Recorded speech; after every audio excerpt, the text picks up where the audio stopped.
चित्त रूपी वृक्ष को मूल सहित उखाड़ फेंकने का उपाय। श्री वशिष्ठ जी कहते हैं, श्री राम इस प्रकार चित्त के परित्याग का उपाय कुंभ ऋषि के बतलाने पर अपने अंतःकरण में बार बार विचार करते हुए वे सौम्य राजा शिखीध्वज यह वचन बोले। राजा शिखीध्वज ने कहा, मुनि जाल जैसे व्याकुल मछली को पकड़ लेता है, वैसे ही इस चित्त को पकड़ लेना तो मैं जानता हूं, परंतु इसका त्याग मैं नहीं जानता। भगवान, सबसे पहले तो आप मुझे चित्त का क्या स्वरूप है ये ठीक ठीक कहिए। इसके बाद प्रभु चित्त के परित्याग की यथावत विधि बताइए। कुंभ बोली, महाराज वासना को ही चित्त का स्वरूप समझिए। उसका त्याग अत्यंत सुगम और सुख साध्य है। राज्य की अपेक्षा उस त्याग में अधिक आनंद है और पुष्प की अपेक्षा वह अधिक सुंदर है। मूर्ख के लिए तो चित्त का परित्याग करना उतना ही दुस्साध्य है जितना कि पामर के लिए साम्राज्य प्राप्त करना। राजा शिखीध्वज ने कहा, मुनि आपके वचन से चित्त का स्वरूप वासनामय है ये तो जानता हूं, परंतु उसका परित्याग वज्र को निगल जाने की अपेक्षा भी अत्यंत दुष्कर मानता हूं। ये चित्त संसार रूपी सुगंधित पुष्प है, दुख रूपी दाहजनक अग्नि है तथा शरीर रूपी यंत्र का संचालक है। इसका अनायास त्याग जिस तरह होता हो वह बतलाइए। कुंभ बोले, साधु इस चित्त का सर्वथा नाश ही संसार का भी नाश है। वही चित्त का अच्छे प्रकार से त्याग है, ऐसा दीर्घदर्शी महात्माओं ने कहा है।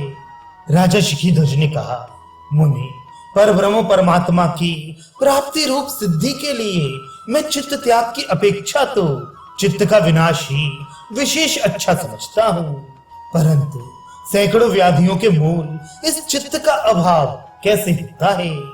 कुंभ बोले, राजन शाखा फल और पल्लवों से युक्त चित्त रूपी वृक्ष का अहंकार ही बीज है, अतः आप उस वृक्ष को मूल सहित उखाड़ फेंकिए और अपना हृदय आकाश के सदृश निर्मल बना डालिए।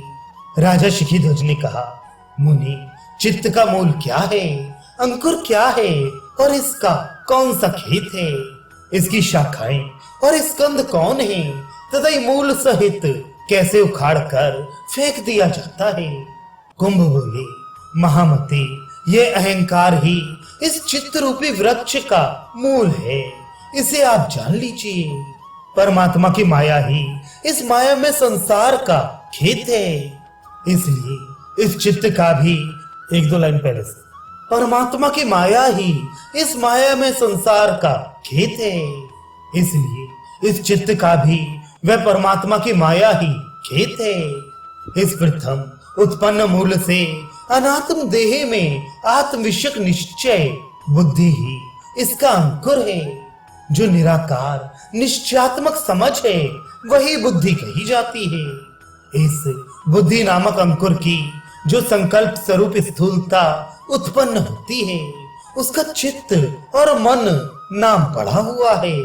ये इंद्रियां ही इस चित्त रूपी वृक्ष की दूर तक फैली हुई लंबी विस्तृत शाखाएं हैं और जन्म मरणात्मक हजारों अनर्थों के कारण शुभ और अशुभ रूप फलों से परिपूर्ण जो तुच्छ विषय भोग हैं वे इसकी बड़ी बड़ी अवान्तर शाखाएं हैं। इस तरह की इस कठिन चित्त रूपी वृक्ष की शाखाओं का अर्थात विषय भोगों में आसक्ति का वैराग्य से प्रतिक्षण छेदन करते हुए आप उसके अहंकार रूप मूल को उखाड़ फेंक देने वाली सच्चिदानंद परमात्मा के चिंतन में पूर्ण प्रयत्न कीजिए। राजा शिखीध्वज ने कहा, मुनि चित्त रूपी वृक्ष की शाखा आदि का छेदन करता हुआ मैं उसके मूल को अशेष रूप से किस तरह उखाड़ फेंकूं। कुंभ बोले, राजन फल और स्पंदन आदि से युक्त विविध वासनाएं चित्त रूपी वृक्ष की शाखाएं हैं। तीव्र विवेक वैराग्य के द्वारा वे वासना रूपी शाखाएं नष्ट हो जाती हैं, क्योंकि जिसका मन किसी विषय में आसक्त नहीं है, जो मौनी और तर्क वितर्क से रहित है तथा जो न्याय से प्राप्त हुए कार्य का शीघ्र संपादन कर लेता है, उस पुरुष का चित्त नष्ट हो जाता है। जो पुरुष अपने पुरुषार्थ से चित्त रूपी वृक्ष की शाखाओं को काटता रहता है, वह मूल का भी उच्छेद करने में समर्थ हो जाता है। चित्त वृक्ष की शाखाओं का छेदन करना तो गौण है और मूल का छेदन करना प्रधान है। इसलिए आप अहंकार रूप मूल का उच्छेद करने में तत्पर हो जाइए। महाबुद्धि मुख्य रूप से इस चित्त रूपी वृक्ष को मूल सहित जला डालिए। ऐसा करने पर अचित्तता हो जाएगी। राजा शिखीध्वज ने कहा, मुनि, अहम भावात्मक चित्त रूपी वृक्ष के बीज मूल को जलाने में कौन सी अग्नि समर्थ होगी? कुंभ बोली, राजन, मैं कौन हूं इस विषय का विवेक विचार पूर्वक यथार्थ ज्ञान ही चित्त रूपी वृक्ष के मूल को जलाने की अग्नि कही गई है। राजा शिखीध्वज ने कहा, मुनि, इस विषय में मैंने अनेक बार अपनी बुद्धि से अच्छी तरह विचार कर लिया है।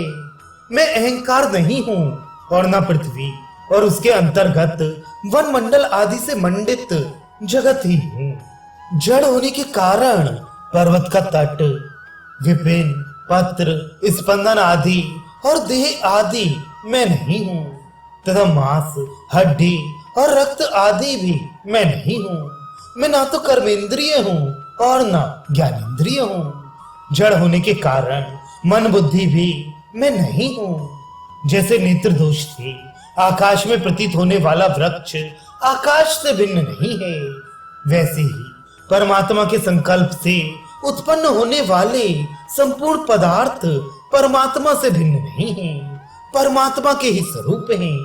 भगवान, इस तरह अहंकार रूपी मल का परमार्जन जानता हुआ भी मैं अंतर्यामी परमात्मा को नहीं जान सका हूं। इसलिए मैं रात दिन चिंता से जल रहा हूं। इस चित्त रूपी वृक्ष के बीच अहंकार रूप मल का त्याग करना मैं नहीं जानता हूं, क्योंकि बार बार त्याग करने पर भी मैं उससे छुटकारा नहीं पा सका हूं। मुनि, शरीर आदि में अहमता अभिमान रूप जो दोष है, उसका कारण शरीर आदि का परिज्ञान ही है, ये मैं जानता हूं।